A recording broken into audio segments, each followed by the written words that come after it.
Good evening, ladies and gentlemen. I'm Xavier Salomon, the Peter J. Sharp Chief Curator here at the Frick Collection. So tonight's lecture celebrates the opening of the spectacular exhibition Pierre Gouthière, Virtuoso Gilder at the French Court. It is therefore a great pleasure for me to introduce the exhibition's curator, Dr. Charlotte Vignon, our own curator of decorative arts. Dr. Vignon received a PhD from the Sorbonne in Paris and wrote a fascinating and important dissertation on the dealings of the Devine brothers in European decorative arts and Chinese porcelain between 1880 and 1940. This is a topic she has been working on for many years and the subject of a forthcoming book. She has held fellowships in many museums in this country, including the Metropolitan Museum of Art, the Cleveland Museum of Art, and here at the Frick, where she was Andrew W. Mellon Curatorial Fellow between 2007 and 2009.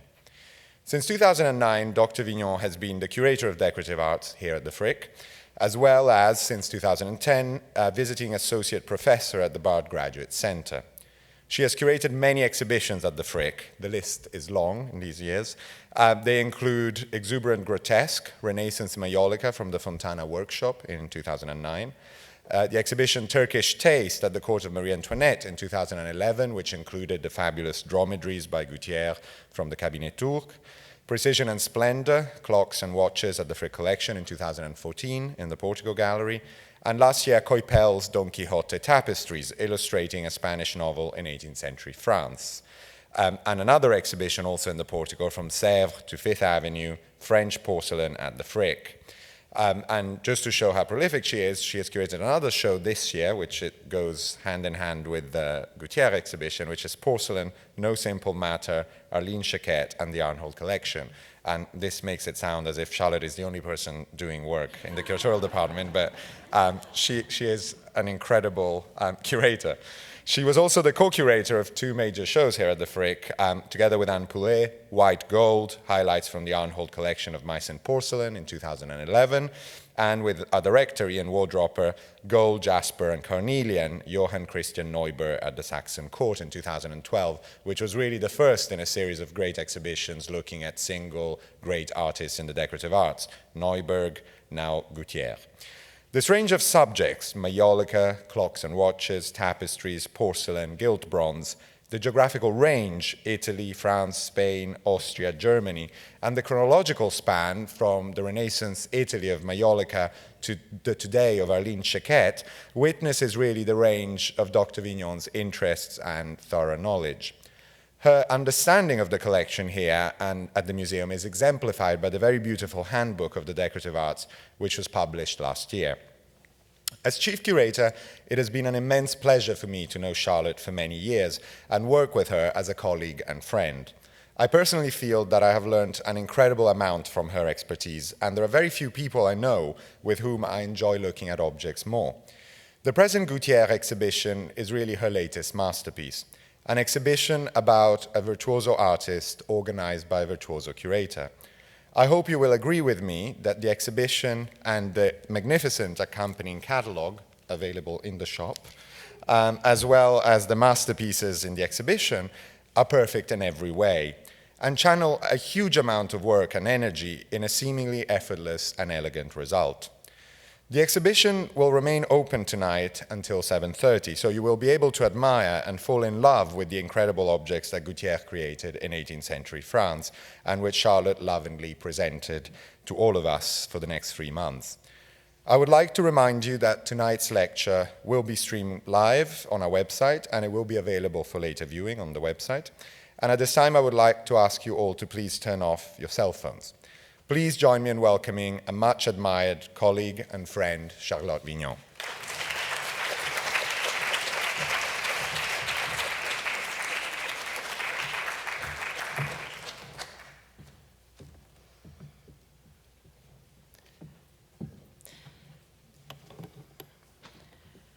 Pierre Gouthière was one of the greatest artists of the 18th century. Today, however, he is known by only a small circle of art specialists, collectors, and dealers. This undeserved situation stems largely because he is being neither a painter, or a sculptor, nor an architect, but rather a chaser and gilder.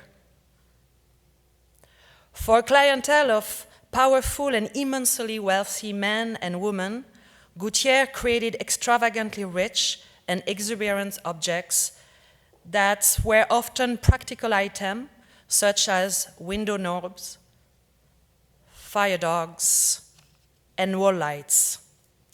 In his hands, they took on the appearance of finely worked gold. Gouthière was born in 1732, became master chaser-gilder in 1758, and 10 years later, in 1767, he became he was appointed as the gilder to the King Louis XV. Also, he began his career during the reign of Louis XV, who died in 1774. His most successful years were in the 1770s and in the 1780s, during the reign of Louis XVI. Gouthière went bankrupt in 1787 and died in 1813. During his lifetime, his reputation was such that whenever one of his work appeared at an auction, his name was mentioned in the catalogue, a privilege generally reserved for painter and sculptor. And you see here, work by Gouthière, with the spelling has varied over years. Another sign of his reputation was the pricing of his work, which were comparable to and sometimes higher than some of the pictures by famous painters of the period. He asked for nearly 16,000 livres from Madame du Barry for the ornamentation of a chimney piece and several doors and window doorknobs for the Salon en cul de four at Louvciennes, while Jean-Honoré Fragonard hoped for 20,000 livres for the 4-panel depicting the progress of love painted for the same room and that are now at the Frick collection. Du Barry rejected the paintings and they were replaced by 4 painting pictures by Jean-Marie Vignon, who received 16,000 livres for his work, the exact same amount that Gouthière received for his Gilbon pieces. And I'm showing you here the 4 paintings by Vignon painted in 1773, 1774. I would like to focus here on 3 aspects that set Gouthière apart from other talented craftsmen of the period and support my contention that he is one of the greatest artists of the 18th century. This will also allow for a better understanding of his production and be useful for further attribution. I should say here that questions of attribution are present in any discussion of Gouthière's, because he's, like most 18th century French bronze makers, he did not sign his work, with the exception of a few pieces, such as this important clock from 1771, which belonged to the Wallace collection and therefore cannot be lent to the exhibition. And here is the signature of Gouthière. And Gouthière also dated a few pieces in 1767, including 2 ewers in the exhibition and a small clock. He also signed this one. That is one of the great things of exhibition. It just reappeared the day of the opening, so I didn't know. It's not included in the exhibition. But it's also a beautiful piece in lapis lazuli and in agate, and it's signed by Gouthière. I'm going to do my best to bring it to the show. I have a couple of weeks to do that. And he likely signed all of these pieces in 1767 to acknowledge his appointment as gilder to the king, which he received on November 7 of that year, and I quote, "on the basis of testimony as to the intelligence, ability, and integrity of Mr. Gouthière, merchant gilder in Paris," end of quote. The first aspect that I would like to discuss is Gouthière's clientele. Gouthière, oh, sorry, this is the signature that you see on one of the clock.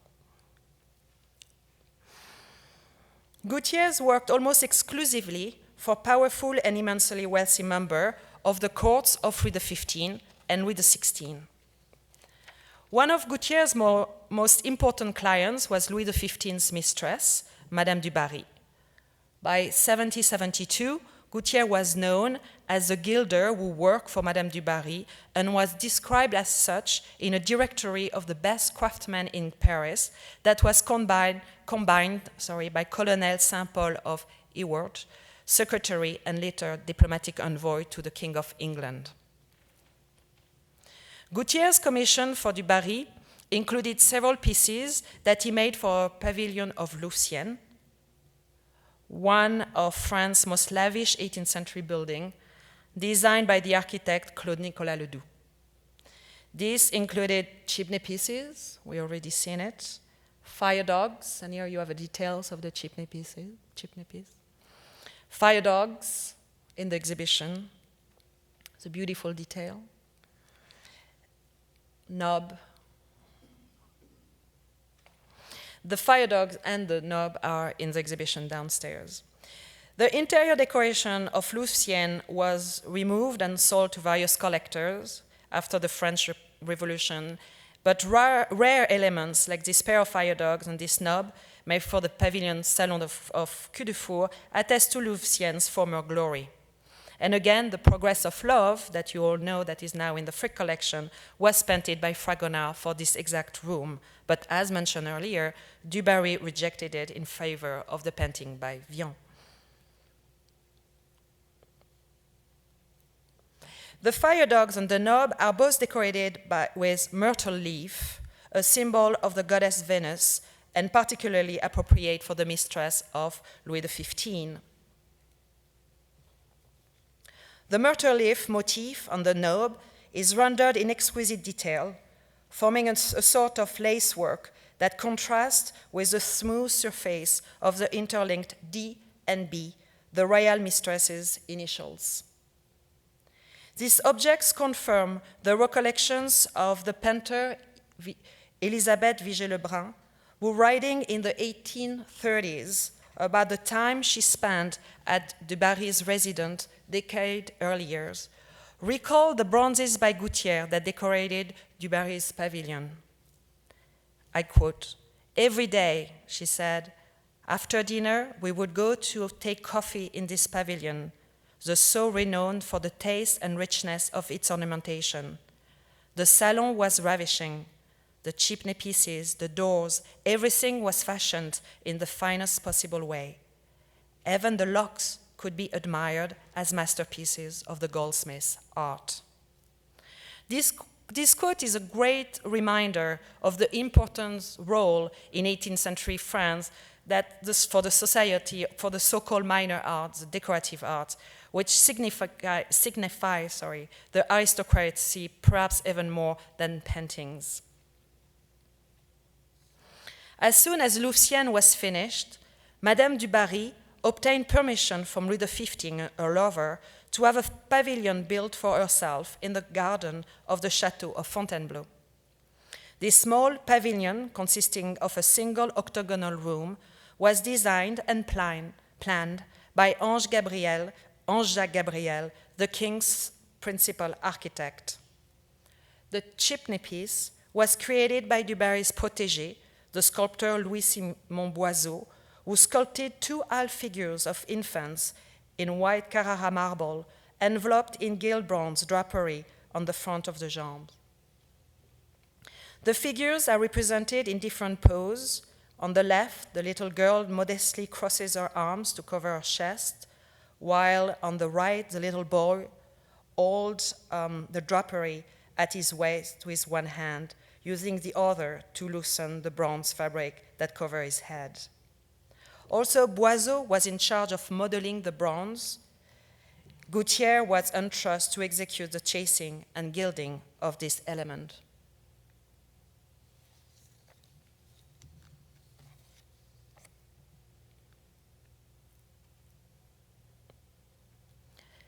This chimney piece, with infant is one of the most charming ever made in the second half of the 18th century. It's achieved an extraordinary balance between the masculine stiffness of straight line, the feminine charms of Gouthier's finely chased floral ornaments that you've just seen, and Boiseau's classical calm and beauty, beautiful little children. The chimney piece is now at the Chateau of Versailles, and for this obvious reason, it was not lent to the exhibition. I actually didn't even ask for the loan. In 1970, when the 14-year-old Marie Antoinette arrived at Versailles, she was surprised to learn of her grandfather-in-law's official mistress, who had apartments near those of Louis XV in each of the royal palaces and owned an extravagant private residence as well. The rivalry between the future queen and Madame du Barry is notorious, dividing the court of France between the pro-Marie Antoinette camp and those who preferred flattering Madame du Barry. Gouthière managed to work for both. It was a French royal tradition to offer to the future Queen of France, upon a marriage to the Dauphin, the heir of the throne, a lavish piece of furniture for the storage of jewelry. In 1770, for the marriage of Marie Antoinette to Louis XVI, grandson to Louis XV's grandson, the future Louis XVI, a cabinet was created after a design by the architect François-Joseph Bélanger. Unfortunately, it has been since dismantled, and it's now known only from this engraving and a few paintings. All the joinery and internal veneering, as well as a crowning feature and base, were executed by the cabinet maker Maurice Bernard Hervald. The sculpture of the 8 taped legs, the eagle braced between them, and the crown and surrounding dolphin were commissioned from the marble cutter, the Italian, marble cutter Augustin Bocciardi.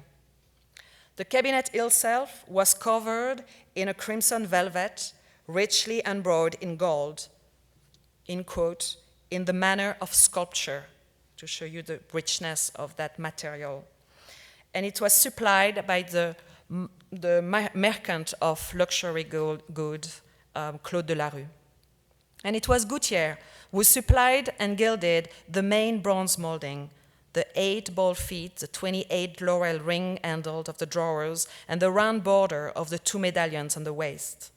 For the central door, Gouthière also gilded a head of Apollo that replaced an embroidered head that was already ordered but has been rejected in favor of Gouthier's head. His invoice shows that the mask was after a model by the sculptor Jean-Antoine Houdon. This jewelry cabinet was placed in Marie Antoinette's bedchamber, as it is shown in this gouache by Jean-Baptiste André Gauthier d'Agotty, in which the cabinet still bears the ornamentation relating to the Dauphine. You can see it, as you all see it here.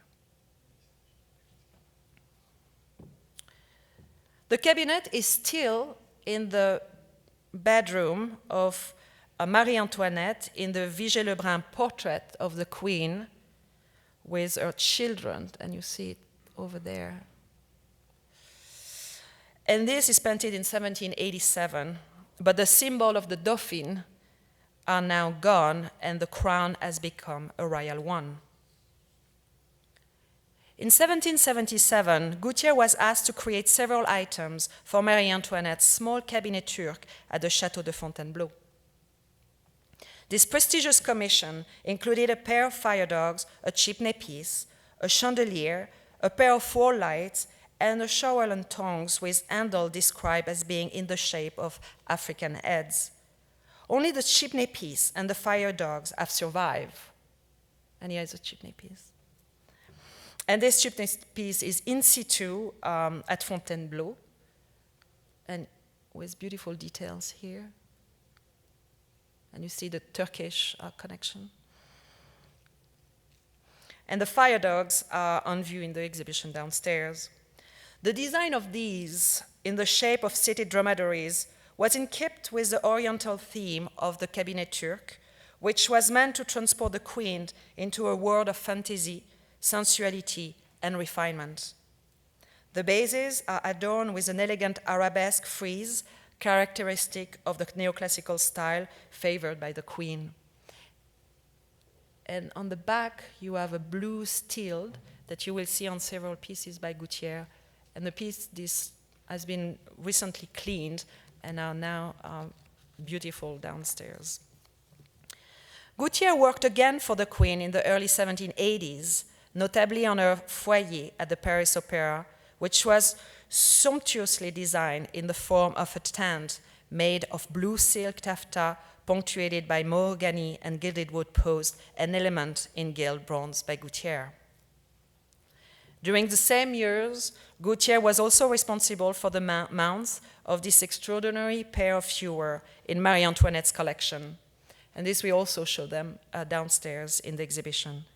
Made of Chinese porcelain with aubergine glaze, they are mounted with gilt bronze ornaments that include female heads with grapevine and leaves in their hair, cymbal, bells, trumpet, and castagnettes.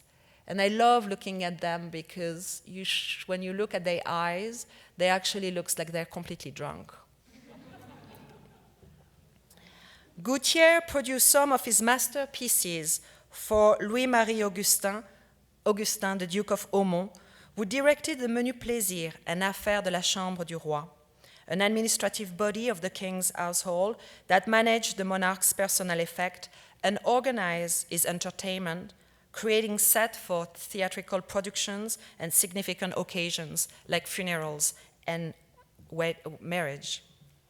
The artists employed by the Menu Plaisir were free to develop new ideas without constraint, and their workshops were the locus for the forging of new fashions.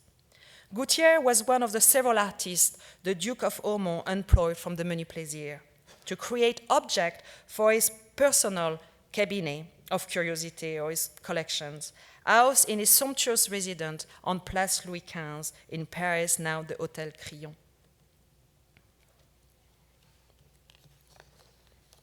His interior was renowned and visited by connoisseurs, and he was especially known for his antique marble, his mounted porphyry, his Asian porcelain, and his gilt bronze objects. The Duke of Aumont actually didn't collect really painting or sculpture like many other connoisseurs of the period. For about 10 years, beginning around 1770, Gouthière created unique objects for Aumont. These were after designed by the Duke's favorite architect, François-Joseph Bélanger, who also worked for the Menu Plaisir, and include the mounts for this pair of alabaster vases, those for these two vases in green porphyry, known as serpentine antique here, and for the mounts for this exquisite little incense burner with Japanese Kakemon porcelain, or for this big barrel in Chinese celadon porcelain, and again, the mounts for this candelabra. As Jules Giffray wrote in 1877, the Duke of Aumont was, I quote, the intelligent and wealthy supporter without whom Gouthière would have been unable to produce most of his masterpieces. End of quote. Following d'Aumont's death in 1782, his collection was sold at auction. According to the auction catalogue, all those works by Gouthière were identified by a G at the end of the entry. And you can see it, one of them. In total, there were 55 objects in 34 lots that were with mounts by Gouthière, most of which were bought by Louis XVI and Marie Antoinette. The catalogue included 30 engraved plates, and the preparatory drawings that were probably made after the architect Pierre Adrien Paris I'm showing a few of them now. And Pierre-Adrien Paris was the architect of the Duke of Aumont, and it was him that actually created the interior of his Hôtel Particulier, Place Louis XV in Paris.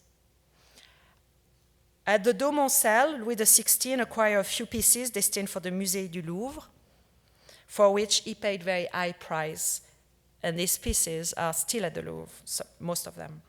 Marie Antoinette did the same for personal, to furnish private apartments. Many pieces made by Gouthière for Aumont have been lost or have not been identified, including this chandelier, this ewer, or this vase, as well as 4 mysterious tables, 2 in red porphyries that are known, and they were purchased, by Marie Antoinette, and they also appear on this portrait of Marie Antoinette by Vigée-Lebrun, where you see the little head, the top of the table. The 2 other tables were in green jasper, and they are known only through this drawing and the engraving. And of course, all of these objects were mounted with gilt bronze by Gouthière. With the exception of an incense burner at the Wallace collection in London, that again, this one was purchased by the Queen, and it cannot be lent because the Wallace, it's an institution that doesn't lend. All of the known pieces made by Gouthière for the Duke of Aumont are reunited here at the Frick collection for the first time since 1782. Several of Gouthière's most impressive works were commissioned by Louis-Jeanne de Durfort, the Duchess of Mazarin, and a faithful client of Gouthière, who was also the daughter-in-law of the Duke of Aumont and the heiress of the vast Mazarin fortune. We have also reunited here some of the objects that she owned, including the table, the Le Turquin table, that belonged to the Frick collection, a pair of fire dogs, and this beautiful pair of wall light with poppies. All of these objects were intended for the gallery salon of the Duchess residence on the Quai Malaquais in Paris, and it's now, this Hôtel Particulier has been raised and is now the site of the École des Beaux-Arts in Paris. And this room was renovated in the 1780, by the architect, again, François-Joseph Bélanger. It's a name that comes several times tonight. And Gouthière was hired to basically bring the finishes touch in this very sumptuous interior. And I'm showing you here 2 drawings attributed to Bélanger, representing not the final stage of the interior decoration, but more likely project that is submitted to the Duchess of Mazarin for her to consider, but very much in the style of what was finally done. In the 1770s and 1780s, the elite of Paris were eager for Gouthière's work. Jean-Baptiste Charles-François, Marquis of Clermont-d'Amboise, owned a pair of swan potpourri vases by Gouthière that he may have commissioned in the early 1770s before he left for the court of Naples, and where he served as an ambassador from 1775 and 74. Gouthière also famously worked for the Count of Artois, the younger brother of Louis XVI, who in 1775 had appointed Gouthière as his own chaser and gilder. For the prince's famous pavilion of Bagatelle, we know that Gouthière created in 1777 a few chimney pieces that are now lost, including the one for the salon, and you see black and white image of it, for the boudoir, and for d'Artois' bedroom. And here is the drawing, again, by Bélanger, representing the Count's bedroom. And you can see here chimney piece that look very much like this one, And we also have on the market right now these little fire dogs that may or may be not by Gouthière. Archival documents tell us that Gouthière worked for many more prestigious clients, including the Duchess of Mirepoix, a very close acquaintance of Madame du Barry, whose debts were paid by Louis XV, Princess Kinsky, the Count banker Claude Baudard de Saint-James, the very wealthy Jean-Baptiste Austin, but we have not yet been able to identify the works that Gouthière made for them. Before discussing Gouthière's technique, and that is the second point that I want to bring in today, I would like to say a few words about his life and training. Almost nothing is known of his early career, except that he was born in 1732 in the Champagne region of France, where his father was a master saddler. Most of his training took place in the Paris workshop of François Cerizet, a chaser-gilder based on the 6th floor of a building on the Quai Pelletier that's borne the sign of the Soleil d'Or, the golden sun. Oh, sorry. And let's see, it's probably one of these buildings. The Quai Pelletier is now on the right bank of the Seine, and it's not very far from the Hôtel de Ville. And we have here probably one of these. So he was on the top floor. The workshop of a chaser and gilder doesn't need to be very large, actually. A young apprentice like Gouthière was typically offered bed and board by the master, who would teach him the skill required for his craft in return for a salary paid by the apprentice's parents. After the apprentice, which lasted about 7 years, came the 1-year compagnonnage. The young man was then ready to pass the maîtrise, which would allow him to become a master. However, in order to become a master, he must not only have completed the apprenticeship and the compagnonnage, but have also produced what we called a chef-d'œuvre, a masterpiece, a complex work that the young craftsman will realize alone to show that he has mastered his craft. Once the masterpiece was reviewed and accepted by a jury of elected members, the young craftsman would then have to pay for the right to bear the title of master, which was very often very costly. Only then could he open a shop, meaning he could produce and sell his own work. The same year, Gouthière became a master chaser or gilder in 1758. He took over the workshop of Cerizet, who actually had died 2 years earlier. And the same year, he married Cerizet's widow. Gouthière made most of his model, except the few, like I mentioned earlier, after Boiseau. And he was much more like that, working like a sculptor.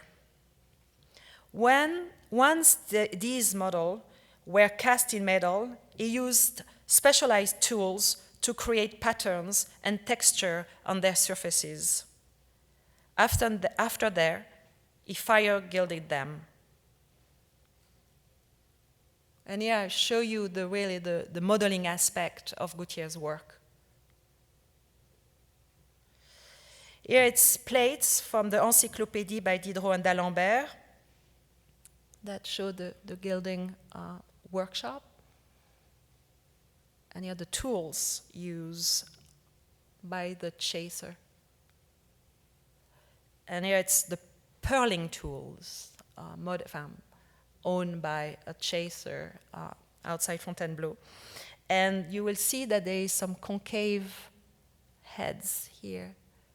And these particular tools were used to create the little round surface like pearls. And as a matter of fact, they are called perloirs, pearl. I'm not going to give you an explanation of the step-by-step process of making an object in gilt bronze, as we made an 11 minutes video that explained this very, very complex technique.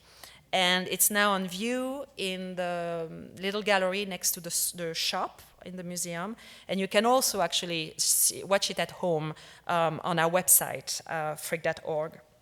I will instead focus on a few aspects of Gouthier's technique that may allow for future attributions.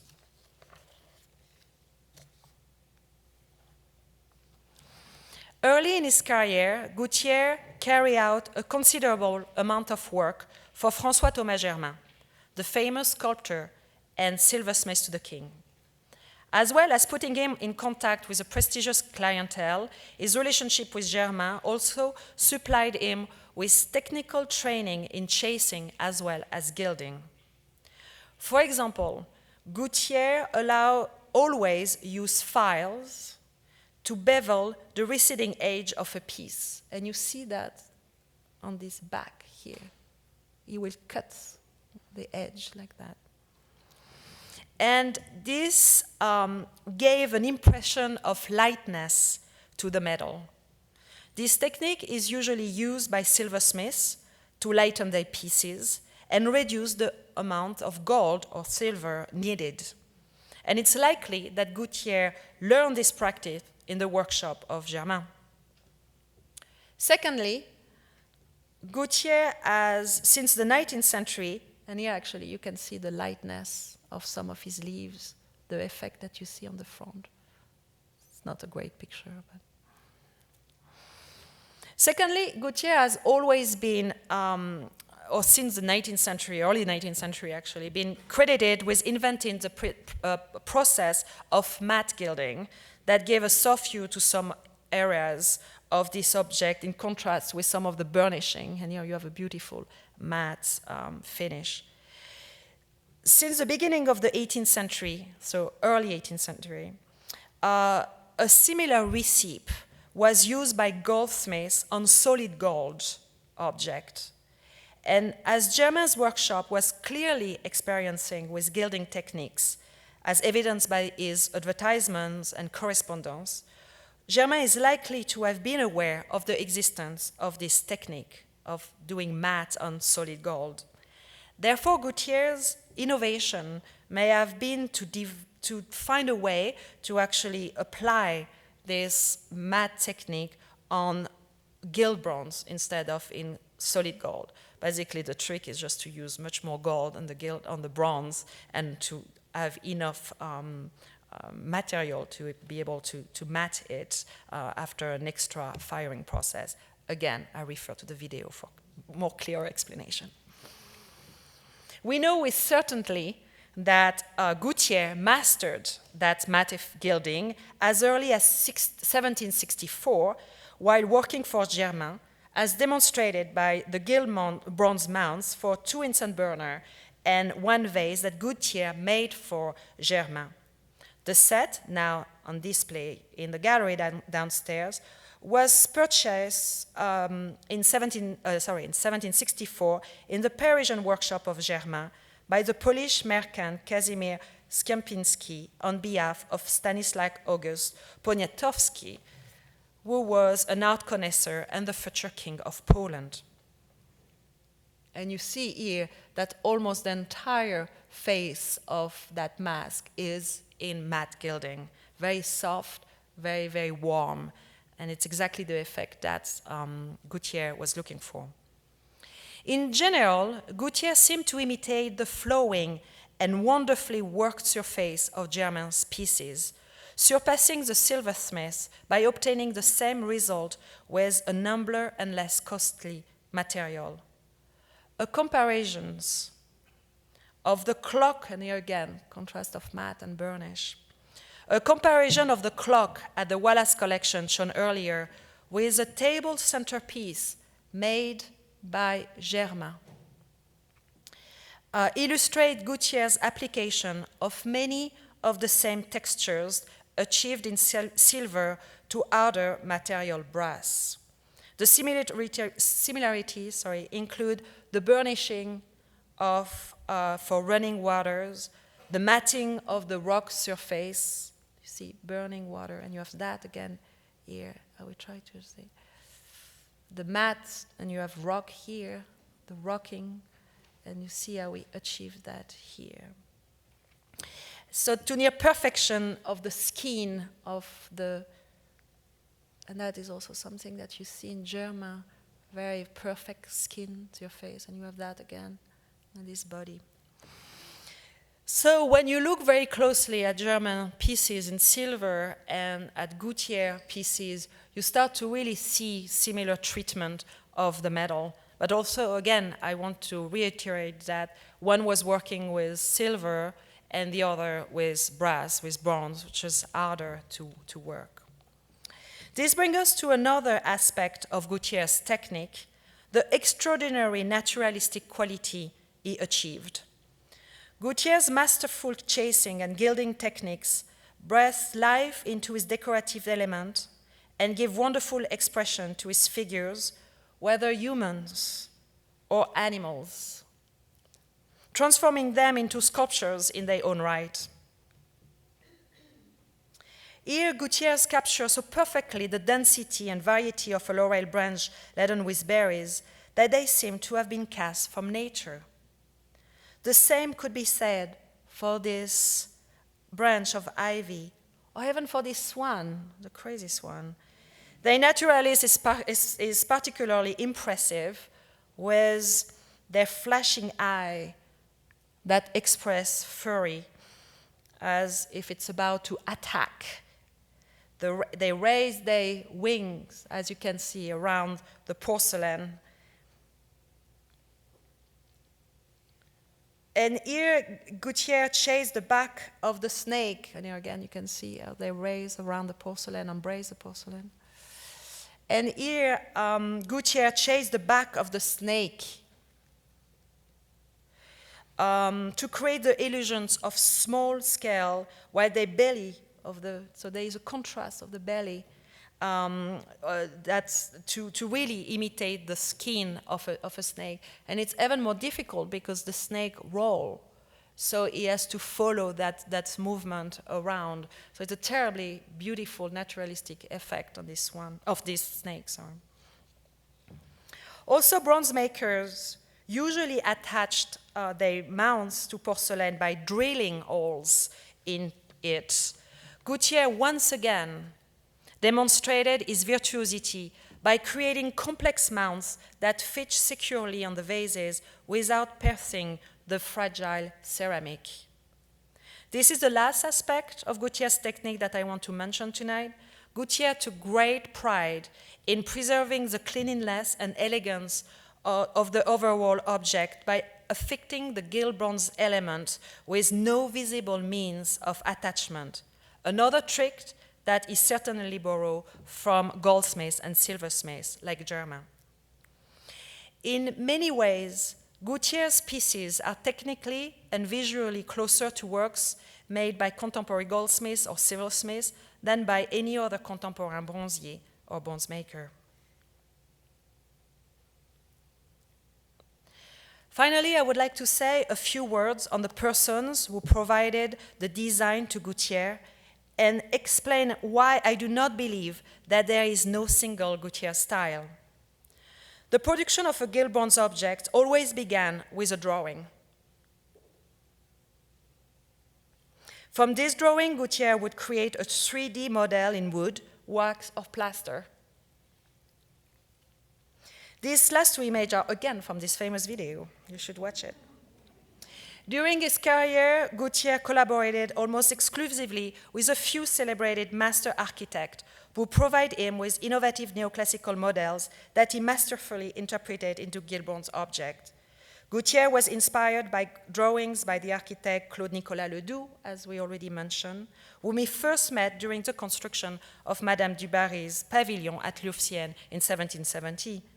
Gouthière also works with Ledoux on the Paris Hôtel Particulier of Fontaine de Cramaillel and for the Geneva financier Georges Toby Tellusson, as well as at the residence of Jean-Baptiste Austin.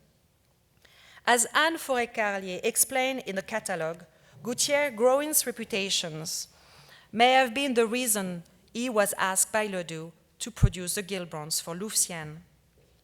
Also, we do not know who orchestrated the meeting between the two and suggests that it was probably someone in the circle of actresses and their patrons, of which both men were a part.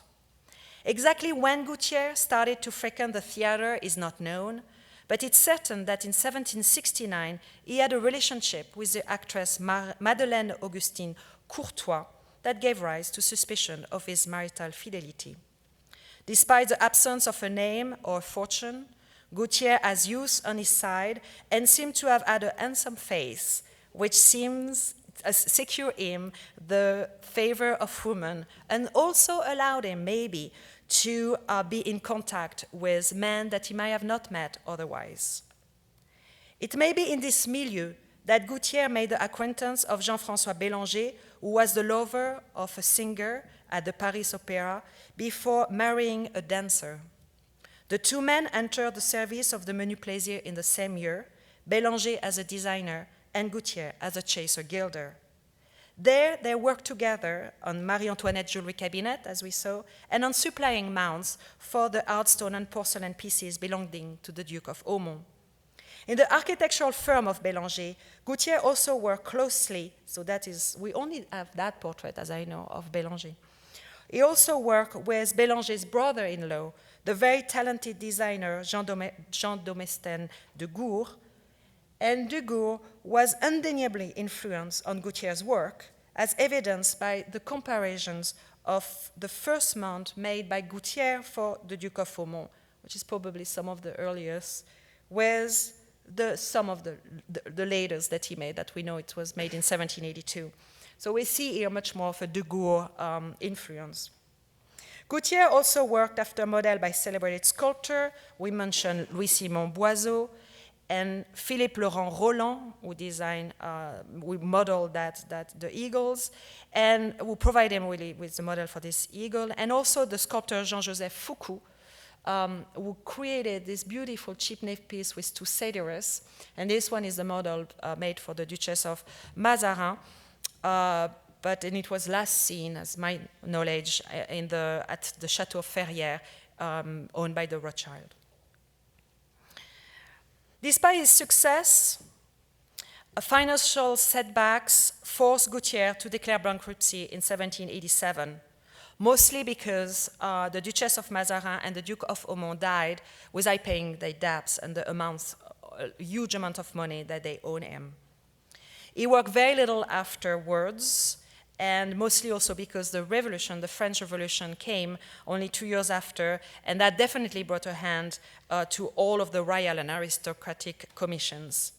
He remained famous, however, also pretty poor, until his death in 1813.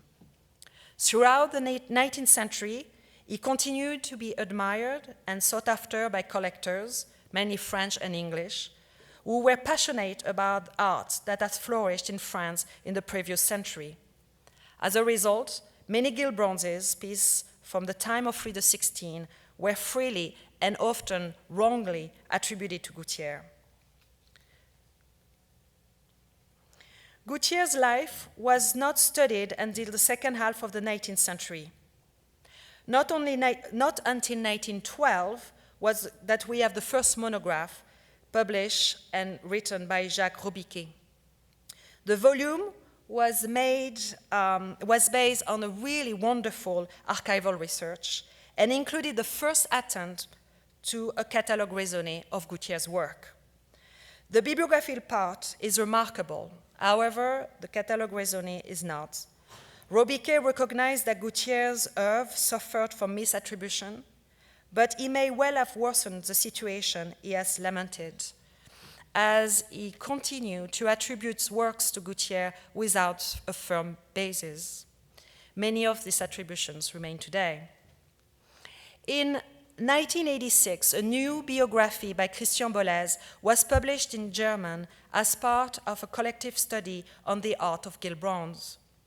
Bollez amplifies Robiquet's research with numerous archival documents, and often unpublished, and he enriched our knowledge of Gouthière's life, while also considerably enhancing our awareness of his clientele and the way his workshop functioned. This text, a great addition to the study of Gouthière, had a limited impact, however, mainly because of the language, German, in which it was published, and the black and white photography of Gouthier's works that are mostly reproduced in this book. In conjunction with the exhibition here at the Frick Collection, we also publish a monograph on the artist that includes a new catalogue raisonné. This project is a culmination of 40 years of research by Christian Bollez, who revisited for this project his 1986 text with additions and in some cases corrections, as well as 5 years of works for Joseph Golda, chief conservator at the Frick, and for myself. The project joins 3 complementary approaches to Gouthier's life and work: the curators, the historians, and the connoisseurs. Christian Bollez, whose knowledge of 18th century French is unparalleled, reconstructs Gouthier's professional and personal life in order to shed new light on his circle of patrons and on how his workshop functioned. Joe Godler and I examined, analyzed, and studied more than 200 pieces traditionally attributed to Gouthière in about 40 collections in Europe and in the United States. Only those works attributed with certainty to Gouthière are in the exhibition as well as in the catalogue raisonné part of the book. The attributions were based on description in Gouthier's invoices or in other 18th century documents, inventories. And then most of the time these documents were actually provided by Christian Bollez, as well as from examination of the works, which was made possible through my collaboration with Joe.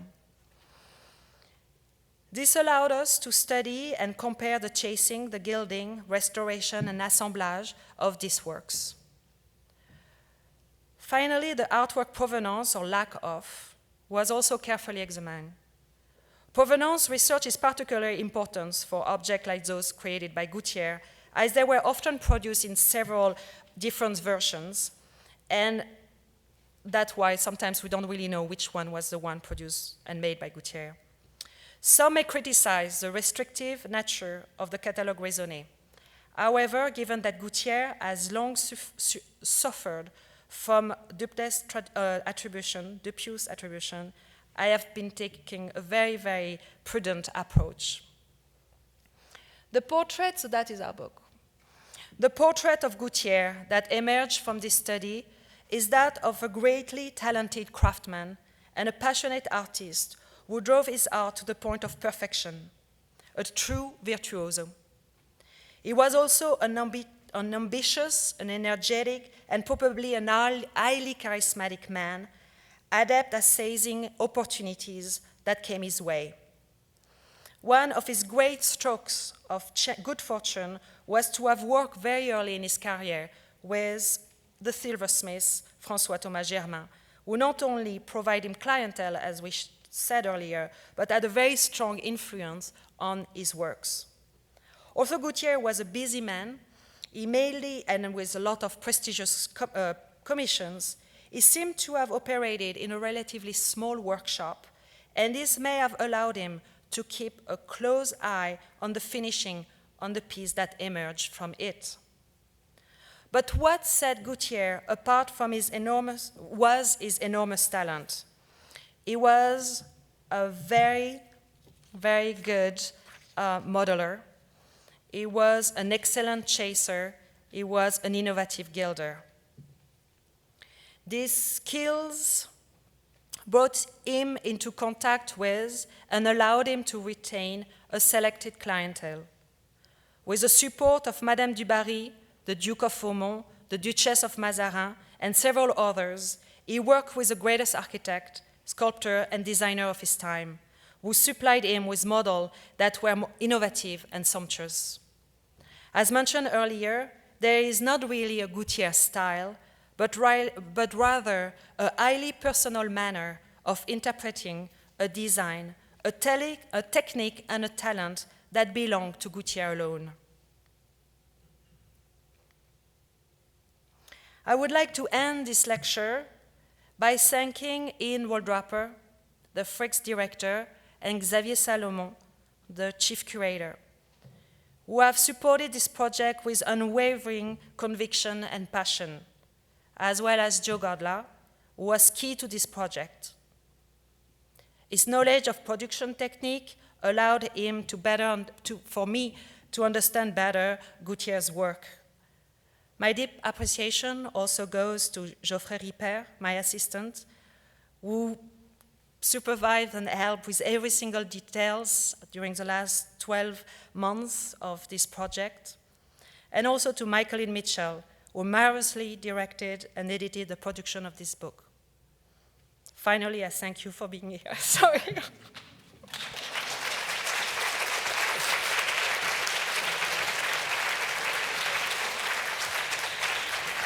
I thank you for being here.